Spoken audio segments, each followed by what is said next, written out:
Assalamualaikum warahmatullahi wabarakatuh.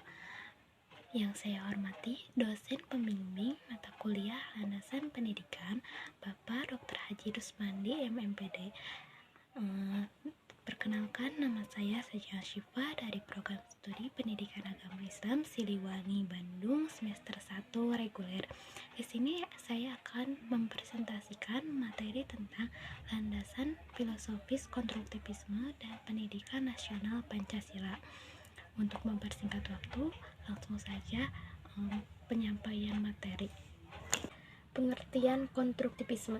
Konstruktivisme adalah suatu filsafat pengetahuan yang memiliki anggapan bahwa pengetahuan adalah hasil dari konstruksi bentukan manusia itu sendiri.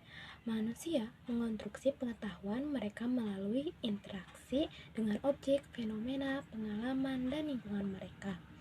Suatu pengetahuan dianggap benar bila pengetahuan itu dapat berguna untuk menghadapi dan memecahkan persoalan yang sesuai. Menurut paham konstruktivisme, pengetahuan tidak akan ditransfer begitu saja dari seseorang kepada orang lain, tetapi harus diinterpretasikan sendiri oleh tiap-tiap orang. Ada 3 konstruktivisme. Yang pertama, konstruktivisme psikologis personal, yang menekankan bahwa pribadi subjek sendirilah yang mengkonstruksi pengetahuan. Yang kedua, konstruktivisme sosiologis, yang lebih menekankan masyarakat sebagai pembentuk pengetahuan. Yang ketiga, sosiokulturalisme, yang mengakui banyak peranan aktivitas personal maupun masyarakat dan lingkungan dalam pembentukan pengetahuan. Sosiokulturalisme inilah yang mulai banyak diterima dalam pendidikan sains dan matematika.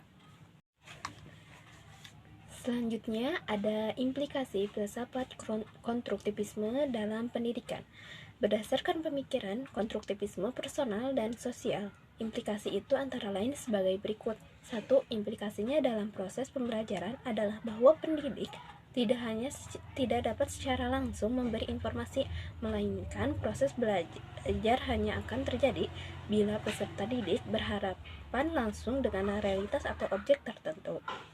Yang kedua, kaum konstruktivisme berpendapat bahwa pengetahuan dibentuk dari diri individu atas dasar struktur kognitif yang telah dimilikinya. Hal ini berimplikasi pada proses belajar yang menekankan aktivitas personal peserta didik.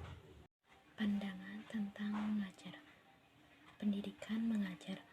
Pendidikan dalam konstruktivisme, istilah pendidikan lebih diartikan sebagai mengajar. Ada beberapa pengertian dari mengajar, diantaranya 1. Mengajar berarti berpartisipasi dengan pelajar dalam mengonstruksi pengetahuan, membuat makna, mempertanyakan kejelasan, bersifat kritis, dan membedakan justifikasi. Jadi, mengajar adalah suatu bentukan belajar sendiri. Yang kedua, mengajar dalam konteks ini adalah membantu seseorang berpikir secara benar dengan membiarkannya berpikir sendiri. Yang ketiga, mengajar adalah suatu seni yang menuntut bukan hanya penguasaan teknik dengan membiarkan, melainkan juga intuisi. Tujuan pendidikan pengajaran. Tujuan pengajaran konstruktivisme lebih menekankan pada perkembangan konsep dan pengertian yang mendalam sebagai hasil konstruksi aktif si pelajar. Menurut mata rasionisme, jika seseorang mengikuti langkah-langkah perkembangan yang ada, dengan sendirinya akan menemukan pengetahuan yang lengkap. Sedangkan menurut konstruktivisme, jika seseorang tidak mengonstruksikan pengetahuannya sendiri secara aktif, meskipun ia berumur tua, pengetahuannya akan tetap tidak berkembang. Selanjutnya ada landasan filosofis pendidikan nasional Pancasila. Pancasila adalah dasar negara Republik Indonesia.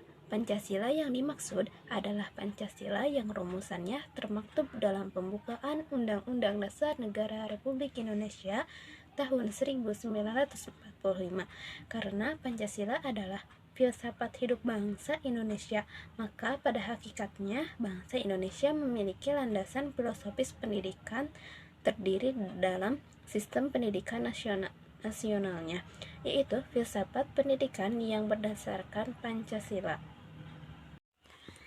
Selanjutnya ada implikasi filsafat Pancasila bagi pendidikan. Tujuan hidup bangsa Indonesia adalah hidup kemanusiaan yang memiliki ciri-ciri nilai luhur Pancasila. Ciri-ciri manusia yang terlihat dari Pancasila adalah satu integral. Integral kemanusiaan yang diajarkan Pancasila adalah kemanusiaan yang mengakui manusia seutuhnya. Hakikat ini merupakan hakikat manusia sebagai subjek didik. Yang kedua, ada etis. Pancasila mengandung nilai-nilai moral yang menjadi pedoman tindakan dalam setiap bidang kehidupan. Jadi, pendidikan harus selaras dengan nilai-nilai Pancasila. Yang ketiga, ada religius. Pancasila mengakui Tuhan sebagai Maha Pencipta dan sumber eksistensi. Filsafat Pancasila mengimplikasikan bahwa kegiatan pendidikan harus menumbuh kembangkan nilai-nilai moral dari 5 sila Pancasila pada diri subjek didik melalui berbagai kegiatan. Jadi, kesimpulannya, konstruktivisme adalah suatu filsafat pengetahuan yang memiliki anggapan bahwa pengetahuan adalah hasil dari konstruksi bentukan manusia itu sendiri.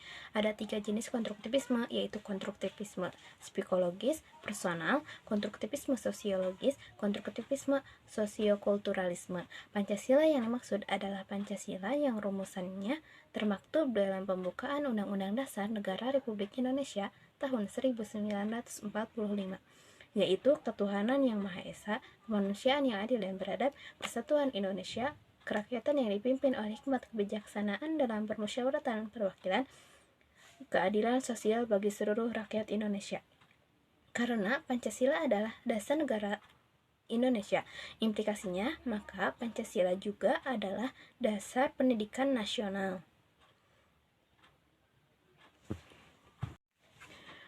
Berkenaan dengan ini, Pasal 2 Undang-Undang Republik Indonesia Nomor 20 Tahun 2003 tentang Sistem Pendidikan Nasional menyatakan bahwa pendidikan nasional adalah pendidikan yang berdasarkan Pancasila dan Undang-Undang Dasar Negara Republik Indonesia tahun 1945. Sehubungan dengan hal di atas dan karena Pancasila adalah filsafat hidup bangsa Indonesia, maka pada hakikatnya bangsa Indonesia memiliki landasan filosofis pendidikan tersendiri dalam sistem pendidikan nasionalnya, yaitu filsafat pendidikan yang berdasarkan Pancasila. Sebab itu, kita perlu mengkaji nilai-nilai Pancasila untuk dijadikan titik tolak dalam rangka praktek pendidikan maupun studi pendidikan. Cukup sekian presentasi dari saya. Mohon maaf bila ada kesalahan karena saya masih dalam pembelajaran. Terima kasih. Wassalamualaikum warahmatullahi wabarakatuh.